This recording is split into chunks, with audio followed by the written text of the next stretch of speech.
friends, welcome back to another episode. My name is Benji, and as always, I'm with Judah. Judah's not feeling very enthusiastic today, but we wanted to talk today about long-term travel and the reality behind our current adventure, and discuss a few different topics. So, Judah, how long have you actually been traveling for? I know we've been traveling a bit of different amount of times. So it depends how you define travelling. There's question. both an internal travelling and an external travelling. Man's a philosopher, eh? So I guess you could say that even what I travel, the first thing is maybe even how we define our travel. I'm not sure if I'm setting, setting the theme. Or It's a good skipping question, things. yeah. But however, it's what we Question. define. This travel for me was some people, you could say it's a pilgrimage. Some people could say it's a sabbatical year.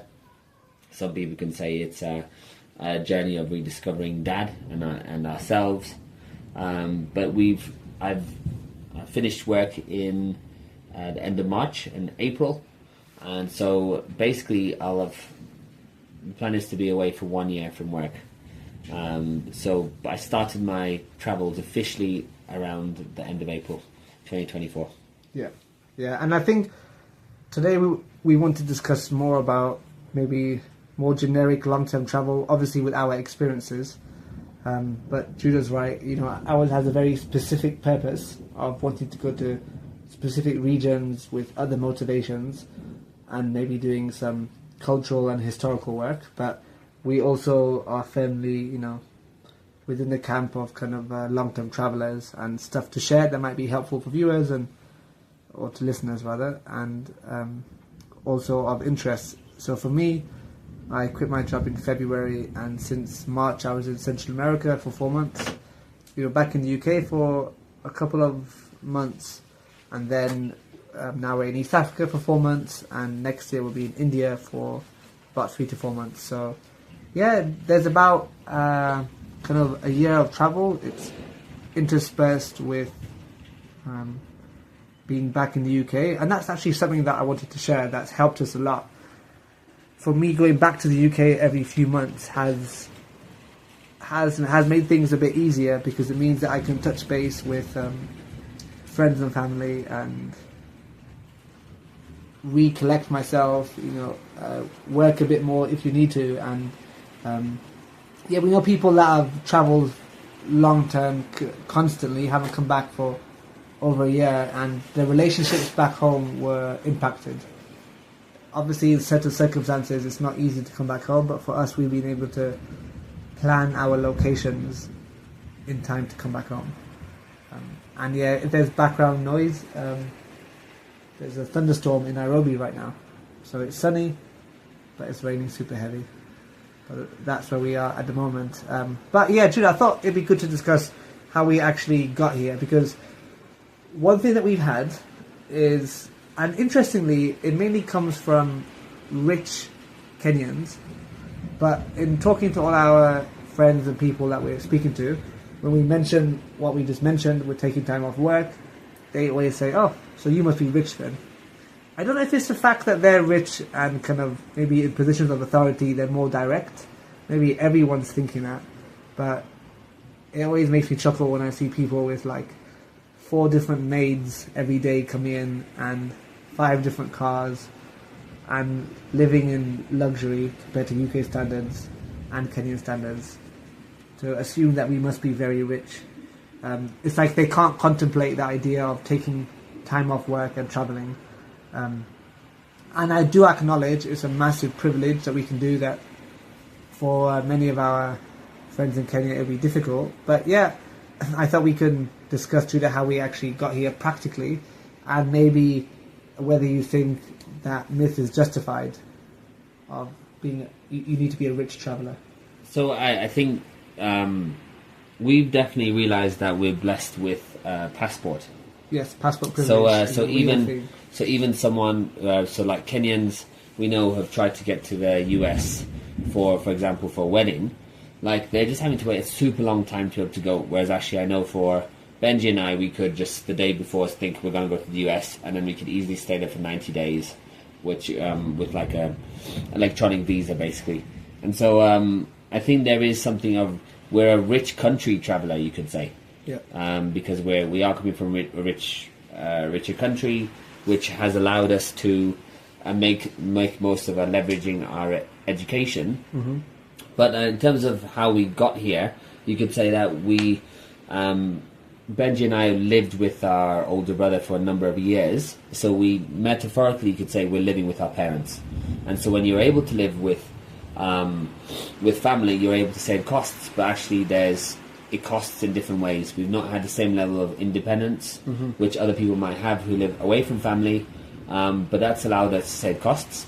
And another thing is just lifestyle. So you won't generally find Benji and I going on big shopping sprees with clothes. We don't spend any money on alcohol, which will just save thousands every year. And also a big one is we share a car.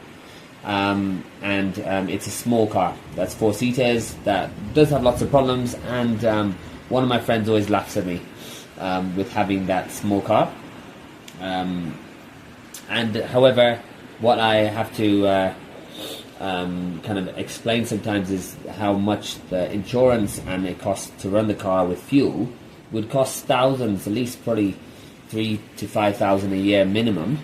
And so actually not having a car for many years has had disadvantages and challenges for us, trying to navigate with 3 of us brothers as well as our mum.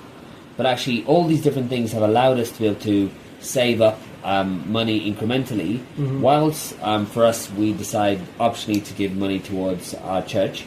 And we're still, every month I've still been able to give what I call tithes and offerings, whilst being able to save up bit by bit in order to afford this travel. So the truth is, this travel would altogether probably be less than a small house deposit, and most of my English friends, even US friends, would spend more than on just maybe developing their porch or their bathroom, to be honest. So I think there is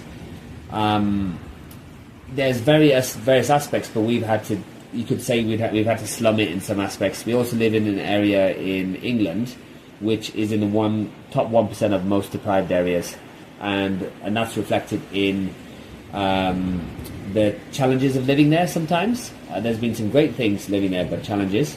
But the house prices are cheaper, and the council tax and other things are cheaper as well. So we've lived in more humble circumstances, but which have allowed us to generate a certain level of income in order to spend. But also, we've also had the privilege of we don't have girlfriends or kids or like big mortgages or anything that we know that other people in other circumstances will have, which is why we feel we are making most of our opportunities. And we know some other friends might not be able to do that right now, but the truth is often they will have savings, or they'll have contributions from their parents or grandparents, which they might put towards their house or might put towards the childcare. And we haven't necessarily had that in some ways, but we've managed to save up for working around 7 or 8 years, and incrementally save up enough to let us travel. So definitely you could say we're rich country travelers, but we're not spending time in $200 hotels with air conditioning. We're spending time in $5 or $10 hostels with holes in their mosquito nets, with electricity going out every minute, living in quite dodgy areas in the places we're going to. So it's not necessarily the most enviable places we're staying in, but that allows us to be able to travel on a shoestring. So definitely that when people ask us those questions, the question is, how much are you willing to sacrifice in order to do the traveling? Because there are always costs, and also how much do people spend on leisure pursuits or different things in a month, Or a night out. or a night out, and if you were to save that, what could you put it towards? And so us traveling really is an investment into our future, because we've had to travel into our past in order to heal from trauma and various aspects. So it's been really purposeful. But that's just maybe a few things about us, quotes, being a rich traveller. Yeah, exactly. And in some sense, we are rich travellers when you compare the average monthly salary or annual salary in the UK compared to Kenya. Just the reality is that we have got so many opportunities, but we have chosen locations that are generally cheaper to travel in.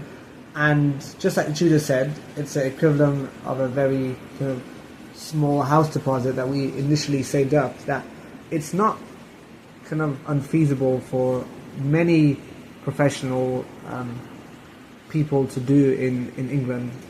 Like he said, if people are married with kids, or especially with kids, then you generally are in the next life stage that practically is almost impossible, I guess, to do what we're doing.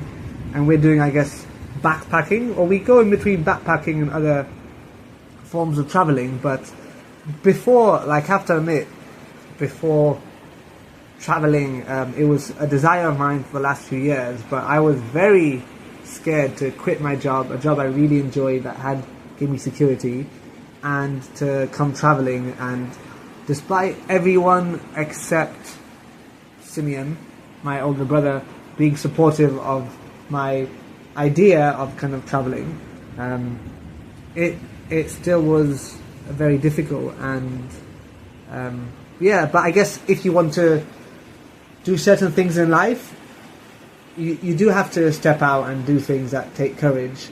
And at the end of the day, I was reflecting how, even though I decided to travel for this amount of time, you can come back whenever. You can get a flight back home at quite short notice. You don't have to travel for the full amount of time. You can come back and get a job. It might not be the exact job that you want, but it's more possible than people think, I believe. And it took a few sacrifices, like Judah said, but they didn't feel like sacrifices. I think we could probably do a whole episode on our money and financial philosophy, and I think that is impacted by our culture as well, being East African Indians, and with our parents and just the way that we think about money, it's perhaps a bit different. But I realise that people in the UK, and maybe many other high income countries, they're very out of touch with the reality of what it's like in low and middle income countries. Even people that are maybe immigrants from a country historically that's been low or middle income, we all get swept up into living a comfortable life. That I definitely was confronted with that comfortable living when I've been here in East Africa. There's many things that you can still have a very good life and save money, and you don't have to put that into traveling like us. But we were just intentional for a few years, and it helps that we're also a bit older. This is almost, I guess, like a gap year with a different purpose, but we've been able to work in professional jobs. They're definitely not super high paying jobs. They're within the basic tax rate bracket, if that was to add some slight clarification. Like, they're not salaries that would enable people to live a crazy lifestyle, but we've still been able to save, to be consistent, like Judah said, to try and save up for this travelling. And we've had quite a tight budget, but I don't think our enjoyment has been limited. Often what we do is, when we were on the East African coast, we would stay in a cheaper hostel or Airbnb, and then we would get a 5-minute taxi or walk 20 minutes to a high-end $200 a night hotel and buy a drink and be a day guest.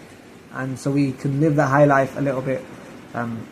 So that's just the kind of financial aspect and practical aspect, how we got here. Judah's on his career break. I quit my job, but that's why we're here. And we're currently in East Africa. We're in Kenya. We've been traveling for 3 months now, and added on to the 4 months of my Central America, it's starting to give some good understanding of what it is to travel for longer term. And I guess we are maybe specifically talking about traveling where you're living in different places, right? Because if you people do go abroad and do an internship or Erasmus, or they might spend 6 months to a year in a place. Like Judah spent a year in Denmark. I spent 2 months in Denmark. I've had friends spend 6 months in Ghana or in Nigeria or in India, and that's still got many of the similarities of traveling. But I think by traveling, we want to speak specifically about when you're in many different places, you're not working, you're not studying, have freedom in your schedule. So I guess the next thing we could talk about is like the purpose of long-term travel, and for us, it's something that I've thought about. And personally, if I'm being honest, if I was traveling forever, I wouldn't enjoy it. It feels like after our travels are really where, at least for me, Benji's Central America trip was volunteering and Spanish, and learning Spanish. For me, I just joined him at the end of that. And there were different realizations and things that I enjoyed being there, but this East Africa and India trip really was going back into our childhood and our dad's childhood. And that's been really impactful and purposeful with the people we're connecting with, the places that we're going. And even for me, learning the language, I've learned like the basics of Swahili through listening to Spotify and picking up from locals. And so this long-term travel this has felt really purposeful because it's a pilgrimage of healing from leaving this region and all the challenges that hit us really when we came back to the UK. So it's felt like it's had purpose. This next 6 weeks, we're waiting for a wedding in Uganda, which is why we're travelling. And we're really probably just travelling for travelling's sake, which is nice. But for me, I'm wondering what's the point of really what I'm doing, because everything so far it's made a point. And our travelling later on in 2025 to India is again going to the places where our dad was raised, and hearing stories, going to places where he would have gone to. So for me, a long-term travel, it helps to have a goal in mind that's bigger than you. So whether it might be volunteering, etc. But imagine I'm meeting travellers who are quite old, and they're solo travellers, like solo guys I'm meeting, and I'm personally thinking I don't really want to be them. If I like something about being rooted in a community and being able to serve long term is really incredible. If you're based in a city, etc. So, really for me, I would say that having a purpose or having a really clear intention why you're travelling can really help, and also just within it, you can find times of just reflection and stillness, and that's really important to help with burnout. But we can talk about that a bit later. So I'll let Benji let you speak now. Yeah, okay. Thanks, Judah. So, I think the idea of a purpose, I don't think it necessarily even needs to be a grand purpose like us. It could just be to explore a new country. And I think, I don't know what the definition of long-term travel would be. I'd say a month or longer, because I feel like that's a big chunk of time, that you'd have to make some serious changes in your lifestyle to have a month of work or a month of life. And I think there are people that do the long-term travel maybe with less of a purpose, and it really is a lifestyle, and it definitely suits some people, but often I think it suits you when you're younger, in your 20s, but by the time you get into your 30s and 40s, like Judah said, it becomes less enviable. Most of your friends and family back home that you thought would tie down are actually, having some kind of rewarding opportunities with partners and children and job opportunities, and even being out of the, and even not working for ages can be quite a sacrifice to have to get back into it. But I've had a taste of how it can be a lifestyle that can be addictive, because I think maybe I'm a bit more keen on traveling than Judah. And something that I noticed after the 4 months in Central America, I had spent a month based in Belize volunteering in the optometry project, and then 3 months traveling through all of the Central American countries down to Costa Rica. And when we got back to England, I felt very restless, and so traveling had become my new norm. That's the way that I would describe it. And 2 weeks after we got back, I went to visit some Dutch friends that I met in Guatemala with Judah, and there was a moment where we got on the train and we just had a little backpack, and it was the least preparation we've ever done for a trip. You know, like most people when they plan even 5 days holiday to Europe, they will spend weeks in advance and planning, and like we literally an hour before we needed to get the train just chucked stuff into a backpack and hopped on. But there was such a sense for Judah a little bit, but for me of a sense of like, wow, I'm back on the road. It felt normal. Now, I don't think that's a healthy way to be long term, but that's how I see a lot of travellers, where there is a buzz, there's a thrill, there's a challenge, which we're going to discuss as well. And I think that you can be intentional with having a purpose. And for us, of course, our Christian faith provides us a purpose where we want to be a blessing and try and give back wherever we are. So we've been visiting lots of Christian mission bases and churches and schools, and I'm trying to use my optometry skills. But other people can do some volunteering, or they can maybe spend a bit longer in a place to kind of touch base with the community. I think that's important, because if not, you'd get burnt out. But yeah, I think some of the joys, I can't deny some of the joys. I think it's sometimes I lose track of maybe even the joys and privileges that we have while traveling, because humans are so good at adapting both to negative and positive experiences. And so when I'm just casually talking about even this East Africa trip, saying like we were in Kenya, then we were in Tanzania, we went to Egypt for a wedding, now back in Kenya, now we're going to Uganda for another wedding. It's like people are like, whoa, what a trip. Cherish every moment. It must be a trip of a lifetime. And I guess it is a trip of a lifetime. But in some ways, you don't always realize when you're on it. Maybe only in hindsight will we see. And traveling is so romanticized and glorified, I think. Like if you were to go on social media, I have lots of friends that are silent on social media, but when it comes to traveling, their Instagram starts popping, you know, all their photos and stuff. Obviously, I know people like sharing stuff and having it as like a travel journal, but it's just interesting. There's something very attractive about traveling. And it is amazing having experiences that that can only come really with maybe long-term traveling, where you really get to understand a country.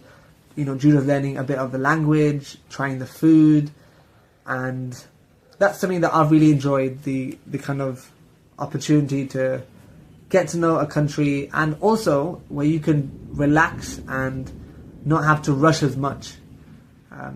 That's been a kind of particular joy for me. And you know, when you discover particular hidden places and food and and of course the other thing, which I think is a bit of a cliche but is true, that you can learn a lot about yourself while traveling.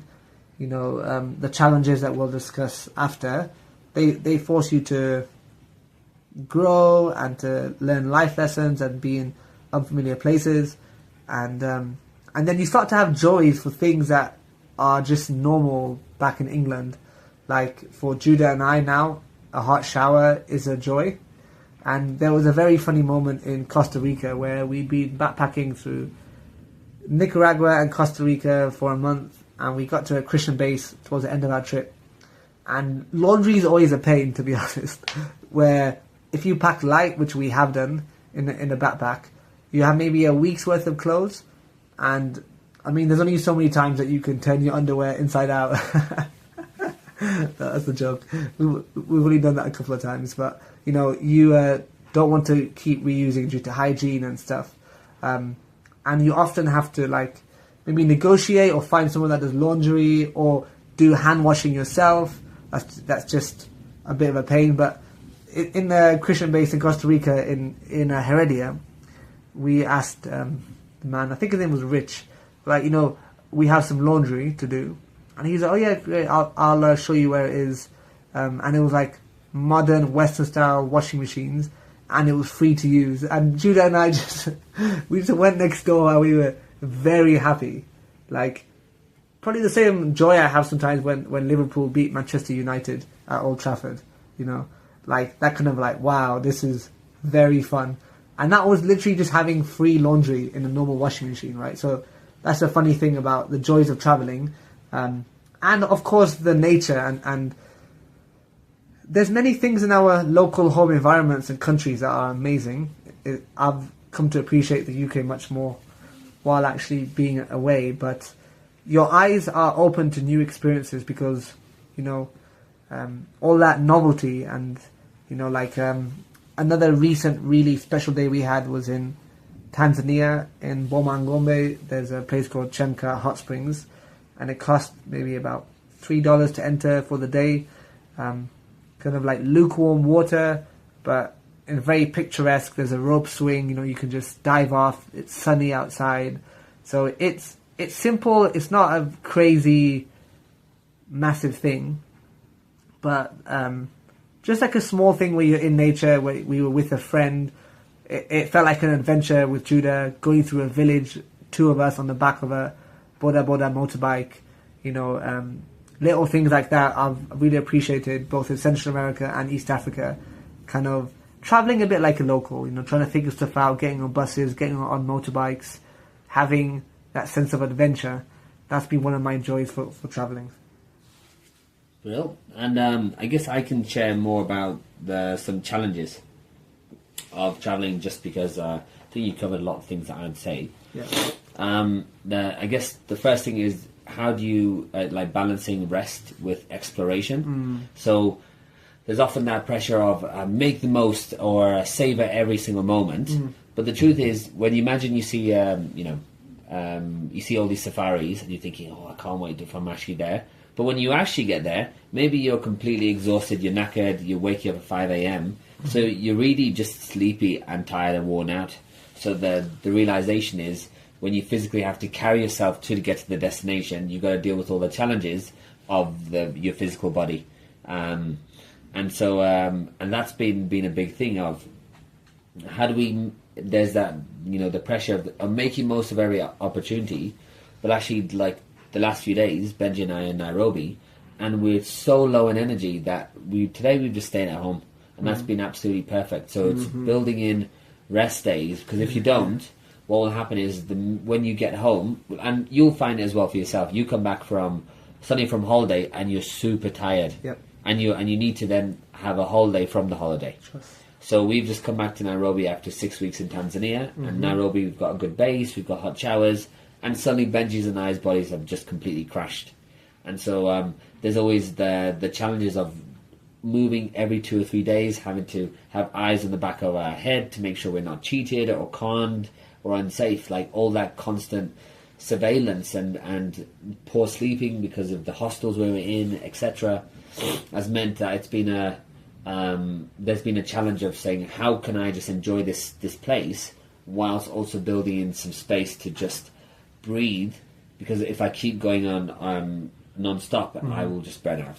Yeah, exactly. And this is a side, I guess, of travelling that isn't talked about as much, because it's quite hard really to put on Instagram. I mean, I think I've been part of the problem, which is why I like having my podcast and newsletter, because I can talk a bit more honestly about travelling. And I only started Instagram just as like a travel journal type thing, but I've had good friends say, oh yeah, I didn't message you because it looked like you were having such a busy, amazing week of travelling and you must be having the time of your life. And there's an impression that I am having the time of my life, but it reminds me a bit of those memes, you know, of like expectation versus reality. And a good analogy I think about travelling is like, it's sort of like taking a flight to a new destination, you know. Let's say that you're going to Benidorm, yeah, that classic British holiday destination. So you're going to get on a flight from Leeds, Bradford to Alicante, and you have all the excitement, you've done all your packing, but you've ordered a taxi and you're a little bit stressed because the taxi's a bit late. And rather than 2 hours before a flight, maybe you're only an hour and a half. And then you're on the way and you realise that you've left your favourite hairbrush behind, and there's that kind of frustration. You're like, oh man, that's going to be a bit annoying. And then you get to the airport and you have to check in, but the Ryanair are saying that your bag's too big and now you owe an extra £50, so you have to pay an extra £50. And then the Ryanair flight is delayed by 2 hours. And then you get to Alicante and it's midnight. And you have to pay an overpriced taxi to then get to your hotel, and you're very tired. And it's only 1 hour difference in the UK, but your body still feels a bit different. And then you wake up and then you go to get a local breakfast. It's a little bit expensive and the food's very average. And then you take a photo, put it on Instagram, and be like, hey, we're living the best life in Alicante. You know, so that wasn't our personal experience. We have been to Alicante, and Judah has been fined by Ryanair for a bag. But it just shows with that analogy, right? There's it's just like any part of life. There's challenges with traveling that have to be acknowledged, and it's not easy to acknowledge it in a platform like Instagram, because you generally don't want to show the worst of you. And that's why I was actually debating a lot about whether I get Instagram or not. But at the end of the day, it's been amazing to share photos and videos with close friends, but it can give a false impression that we're having the best life. Because life was really good back in England too. And also these travel influencers, it's really interesting. I've met a few of them now, especially in Central America. There was quite a strong backpacking scene from North America, and it's very interesting. How they are online is so different to reality. It's like, I don't know if using the word fake would be fair, but it was a bit fake at times. And I think that's how they're trying to make a living and grow their followers. So, you know, sharing the best parts of traveling, and even the way they talk about their challenges is very manufactured and in a way to garner attention. So, so I can't deny that traveling has amazing benefits, and we are really grateful, and we're trying to always thank God for the opportunities we have. But like Judah talked about, there are challenges, and you do have to be smart about it if you want to travel well and sustainably. And so that's what we're trying to kind of learn for our next leg of the journey. And maybe just on this, the challenges, I can share the first stanza of a poem I wrote, a few weeks ago, and it was when we were in Tanzania. So, halfway through our long-term trip, energy levels have taken a dip. Locals overcharging, aggressive, and always wanting a tip. Regular back pain must strengthen my hip. And that's basically just the challenges, or some of the things that we're dealing with. And the biggest thing for me, and I talked to another person who's been away for a few months from the US, is how to deal with micro frustrations that build up over time. So, for example, imagine loads of small things go wrong, or you're being overcharged, etc. And then I found myself getting really angry and aggressive sometimes. Yeah. And I was talking to an American friend of ours, and they were saying the same thing, that they were just getting really angry. And part of it, and it's when so many things. It's one I like. The last stanza of that poem, which I said, basically says, "Some envious of a trip this long, but there have been days when just so much has gone wrong." And so that's the reality, is how do you deal with the micro frustrations, which some feminists they call something like microaggressions, when things are done against them that build up, which cause this kind of aggression within themselves. I think for me it's micro frustrations. How do I deal with all the little things that go wrong? And as a foreigner, you have to deal with the white tax, a friend said to me, which I think is really true. So every time you leave the house, you're going to probably deal with some level of frustration, something going wrong, and how to balance that out with, yes, we're here to have a good time, but actually all these things are coming into place which are making it just some days where you think, I've had enough, I just want to be at home. We've both had health challenges, where I made another poem with a very short thing, which is, roses are red, violets are blue, my urine is red, not sure what to do. And that's an example of, suddenly after a few days arriving, my urine was red and had blood in it, and I had to figure out what the heck do I do, and I'll figure out a new system of healthcare. Stuff like that, when you're not in your home turf, it has a psychological like headspace it takes from you, which you just wouldn't have to deal with when you're on your home turf. So those are things when you're away for long periods of time or in a foreign place. It's when you're thinking, I just wish I was home, and I just for your mum or some family members, just to show you some tender loving care. If you're here by yourself, sometimes with other people who don't really know you, you're on your own really, and you have to fend for yourself. If you're ill in bed, no one's going to come in and support you. And if you're by yourself in certain places, so it's just to know that it's great if you're feeling good, but there are many times, just because of the human condition, we're going to have peaks and troughs. And weathering the troughs is much harder when you're not in that safe base or space. Yeah, exactly. And it's and I guess also we're noticing that because we're in East Africa, and East Africa there is definitely some backpacking that goes on, but normally it's, I guess, quite hardened, experienced older backpackers, and also, or if not, then it's kind of like luxury travelers, right? Like these safaris for foreigners cost hundreds of dollars, and so that's maybe, so we have these really cool adventures of being in countries that most people have never been to, right? But that's a thing. But an interesting observation, Judah mentioned the white tax, is actually very often in East Africa we're considered as white, which is the first time in our lives we've ever been kind of seen as Mzungu. And some locals thought it's because of the way we speak, or our country of origin, or our country of residence in England. But actually, even they said, oh, you don't look like an Indian or a Mohindi. And I don't know what they mean by that, but genuinely enough people have said it to be real. And but then in England, we're definitely seen as non-white, and sometimes we're just seen as black, like when Indians and Asians moved to the UK in like the 60s, 70s, 80s, there was lots of racism against them, and lumped them into the same kind of category as black people, and even call them derogatory names, the same ones they use for black people.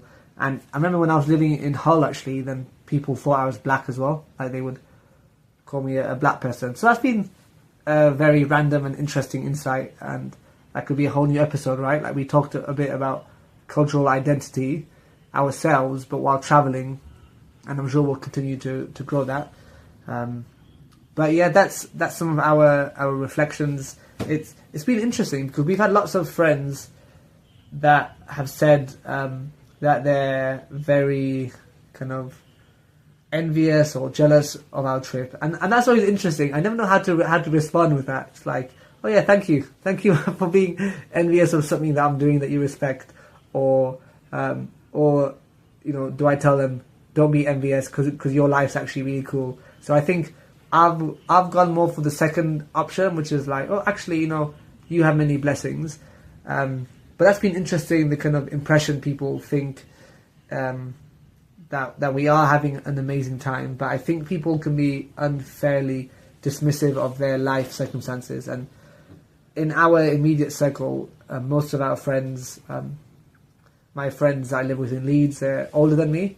So I've seen people go from being single to being engaged to being married to having their first kid, and now while we're gone, lots of people are getting prepared to have their second kids. And in a sense, I kind of felt like I was not falling behind, but my life was more static. And their life stages just seem very rewarding, and I think having a child would be something I'd love in the future. But it's been interesting. Now Judah and I are using our singleness to do this adventure.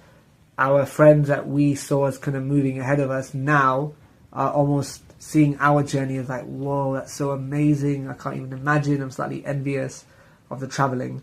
And I am trying to appreciate where we are, but that's a funny dynamic, right? To kind of weigh up that it's taught me that there's many blessings in everyday life that we just need to open our eyes, and there's many challenges to long-term traveling, but there's joy in both, and the joy will be different. I can't deny the sense of adventure that we have and the privilege we have to be long-term traveling, but also if you're listening and you're chilling at home with your young child, you know, there's lots to be grateful for. So I think it's just something about being grateful. And if you have the chance to do long-term traveling and it's something on your mind, go for it, because you do learn a lot. And it's important to realize that the challenges are a key part of growth, right? So they're not necessarily a negative long-term. It's these challenges that help us become who we are. And actually, I think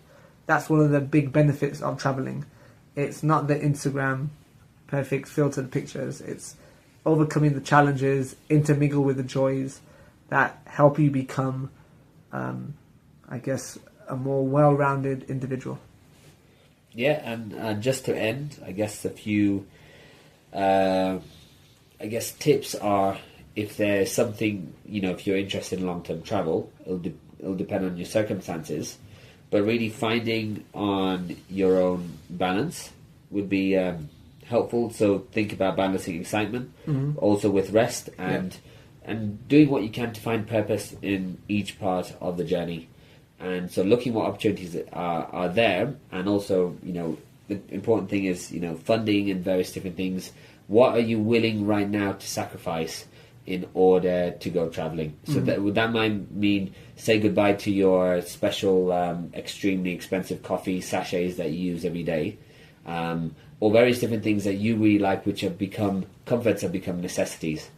Yeah. How much can you cut out to be able to save, 50, £100, etc. a month, which will allow you to save? And number two is recognizing that traveling is also a mindset as well. So a friend in Leeds told me that she goes on lots of micro adventures, which are, day trips or sometimes weekend trips, but in the local area, with her kids or by herself, where she's exploring things in a new way. So I guarantee you there'll be new things in the city or the region which you've never been to. Yeah. So make your most by going to these things with an open mindset as well. And the big thing as well is reflect on, as building some time in reflection on your life, basically, and think about in what level do you feel like you can maybe make some small changes to feel like you have some levels of agency. And the big thing about this travel is I'd felt for a period of time that agency had been taken away from me for whatever reasons, and being able to do this, and it was really scary, to be honest, to ask for a career break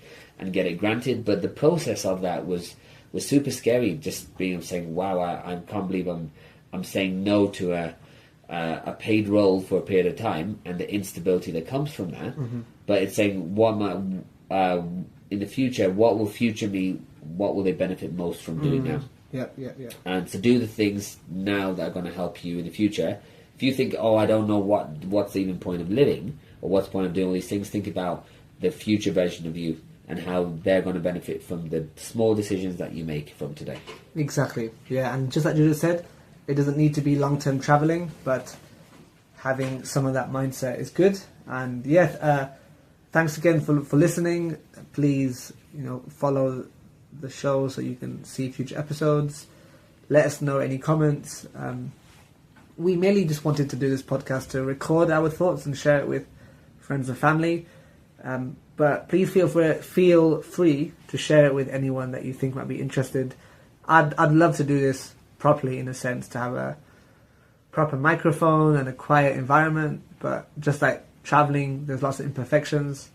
There is in this podcast. But yeah, we'd love to hear your thoughts and any future things you wanted to speak about. So thank you very much for listening. Until next time. Till next time.